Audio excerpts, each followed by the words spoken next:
Assalamualaikum warahmatullahi wabarakatuh.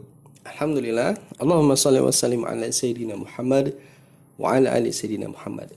Raditu billahi rabba wa bil islami dina wa bi Muhammadin nabiyya wa rasulah. Rabbi zidni ilma warzuqni fahma. Alhamdulillah. Apa kabar kakak semuanya? Semoga dalam keadaan baik, dalam keadaan sehat, dan mudah-mudahan dalam keadaan senang. Hari ini kita lanjutkan belajarnya ya bersama Bapak. Hari ini Bapak akan menyampaikan sebuah kisah tentang Nabiullah, yaitu Nabi Yunus alaihi salam. Berawal di daerah Mosul, Irak, terdapat sebuah kampung bernama Ninawa yang penduduknya berpaling dari jalan Allah yang lurus dan malah menyembah patung dan berhala. Allah Subhanahu wa Ta'ala ingin memberi petunjuk kepada mereka dan mengembalikan mereka ke jalan yang lurus, ke jalan yang benar.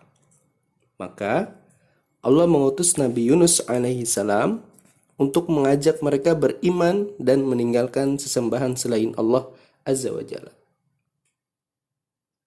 Akan tetapi, mereka menolak beriman kepada Allah dan tetap memilih menyembah patung dan berhala. Mereka lebih memilih kekafiran dan kesesatan daripada keimanan dan petunjuk. Mereka mendustakan Nabi Yunus, mengolok-olok dan menghinanya. Maka Nabi Yunus pun marah kepada kaumnya dan tidak berharap lagi terhadap mereka. Allah Subhanahu wa Ta'ala pun mewahyukan kepada Nabi Yunus untuk memberitahukan kaumnya bahwa Allah akan mengazab mereka karena sikap mereka itu setelah berlalu 3 hari. Lalu Nabi Yunus menyampaikan perihal azab itu kepada kaumnya dan mengancam kaumnya dengan azab Allah. Kemudian ia pergi meninggalkan mereka.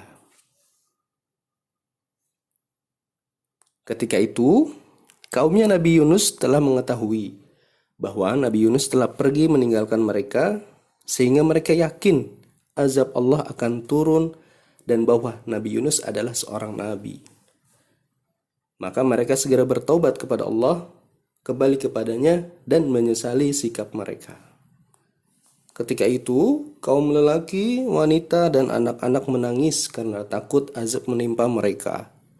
Dan mereka berdoa dengan suara keras kepada Allah agar azab itu diangkat dari mereka. Saat Allah melihat jujurnya taubat mereka, maka Dia menghilangkan azab itu dari mereka serta menjauhkannya dari azab. Setelah peristiwa itu, Nabi Yunus tetap meninggalkan kampung kaumnya karena marah, padahal Allah belum mengizinkannya. Maka Nabi Yunus pergi ke tepi laut dan menaiki kapal.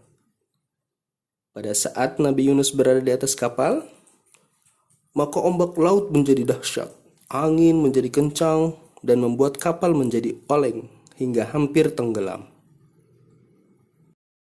Ketika itu, kapal yang ditumpangi oleh Nabi Yunus alaihissalam membawa barang-barang yang berat. Sebagiannya dilempar ke dalam laut untuk mengurangi beban kapal agar tidak tenggelam. Namun, ternyata ketika semua barang-barang sudah dilempar ke dalam laut, tetap saja kapal ingin tenggelam. Akhirnya, para penumpang pun bermusyawarah. Karena sudah tidak ada lagi barang-barang, maka tinggallah mereka yang ada di dalam kapal, yang mana harus di antara mereka menceburkan diri ke dalam laut agar kapal tidak tenggelam. Keputusan yang sangat berat, namun harus dilakukan agar kapal tidak tenggelam. Maka mereka pun membuat undian agar salah satu di antara mereka menceburkan diri ke dalam laut. Undian pun menunjukkan nama Nabi Yunus alaihissalam. Para penumpang tidak rela kalau Nabi Yunus yang menceburkan diri ke dalam laut. Akhirnya, undian pun diulang sebanyak 3 kali. Namun, hasilnya tetap sama. Nama Nabi Yunuslah yang keluar. Akhirnya, Nabi Yunus pun menceburkan dirinya ke dalam laut.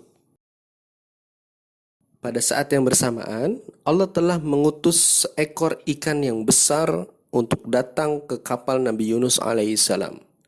Pada saat Nabi Yunus alaihissalam melompat dari kapal ke dalam laut, ikan itu pun menelan Nabi Yunus alaihissalam atas perintah Allah Subhanahu wa Ta'ala. Maka Nabi Yunus pun ditelan oleh ikan besar tersebut dan berada di perutnya selama beberapa waktu. Selama di dalam perut ikan besar tersebut, Nabi Yunus alaihissalam merenung, memikirkan apa yang sudah dia perbuat, berzikir dan berdoa kepada Allah Subhanahu wa taala. Akhirnya Allah Subhanahu wa taala menerima doa Nabi Yunus alaihissalam dan memerintahkan kepada ikan besar itu untuk mengembalikan Nabi Yunus ke daratan. Ikan itu pun kemudian mengeluarkan Nabi Yunus dan mengembalikannya ke daratan di sebuah pantai. Di tempat itu, Allah tumbuhkan pohon sejenis labu yang memiliki daun yang lebat yang dapat menaungi Nabi Yunus dan menjaganya dari panas terik matahari. Selanjutnya, Allah Subhanahu wa taala memerintahkan Nabi Yunus agar kembali kepada kaumnya dan memberitahu kepada mereka bahwa Allah Subhanahu wa taala telah menerima taubat mereka dan telah ridho kepada mereka.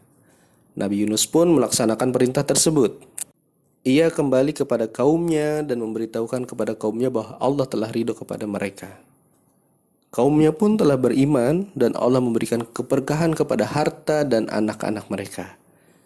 Setelah itu, mereka hidup dalam keberkahan dalam waktu yang telah ditentukan oleh Allah Subhanahu wa taala.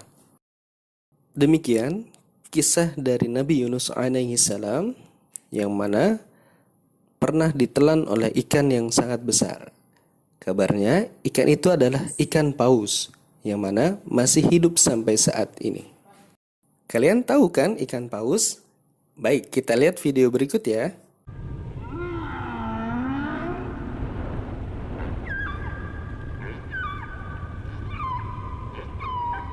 Male humpback whales repeat each other's songs and add to them so they become ever more complex and beautiful, showing off their memory as well as sheer volume.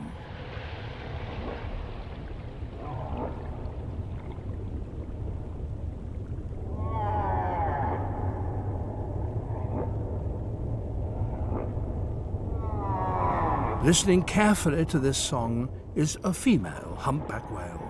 She's here with last year's calf and is ready to conceive another one. He stops singing and follows her.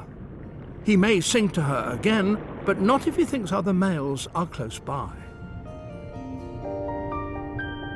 They start to get to know each other. It's an old-fashioned slow-motion waltz.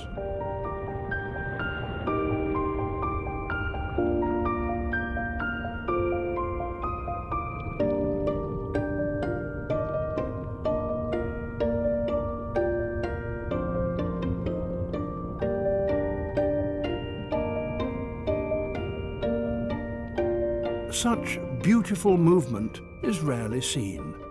Dance in the animal world is little understood.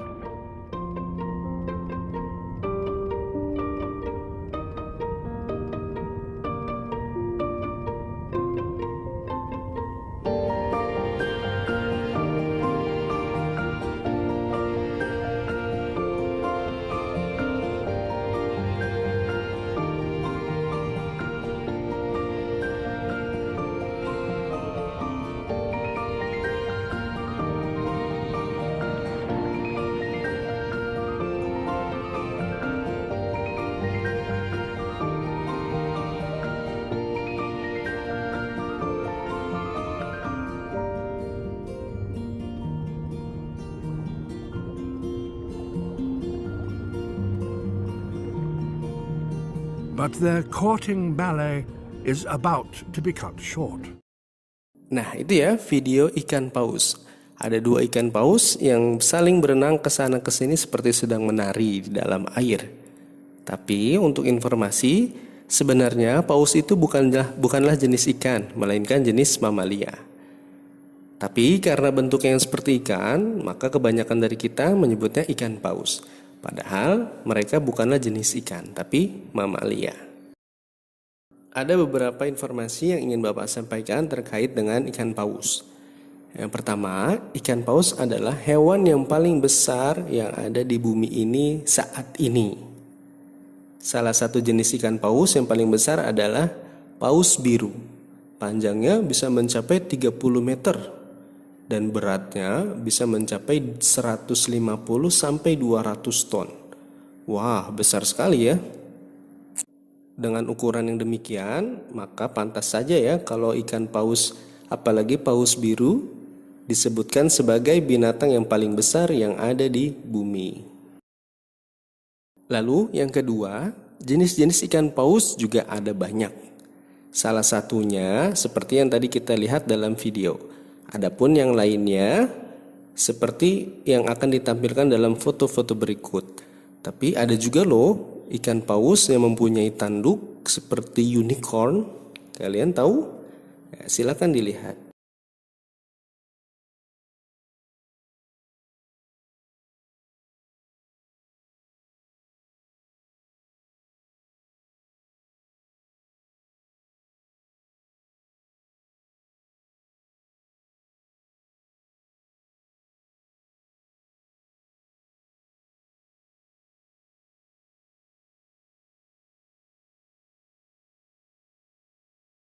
Lalu yang ketiga, ikan paus adalah hewan yang memiliki suara yang paling kencang atau yang paling keras. Saking kerasnya, suara mesin kapal itu kalah dengan suara ikan paus. Mungkin karena dia ada di dalam air, maka kita tidak bisa mendengar suaranya dengan keras ya. Coba kalau misalkan tidak di air, mungkin suaranya akan memekakkan telinga kita. Nah, demikian ya yang bisa disampaikan terkait dengan ikan paus. Sebenarnya masih banyak lagi ya informasi yang bisa kita ambil dari ikan paus. Demikian yang bisa disampaikan. Semoga yang kita pelajari hari ini, yaitu terkait cerita Nabi Yunus dan ikan paus, bisa menambahkan iman kita kepada Allah Subhanahu wa taala. Karena jika kita lihat ciptaan Allah yang satu itu, yaitu ikan paus, sangatlah luar biasa. Dan ini menunjukkan betapa besarnya kekuasaan Allah Subhanahu wa taala dan betapa kecilnya kita di hadapan Allah Subhanahu wa taala yang tidak mempunyai kekuatan sama sekali.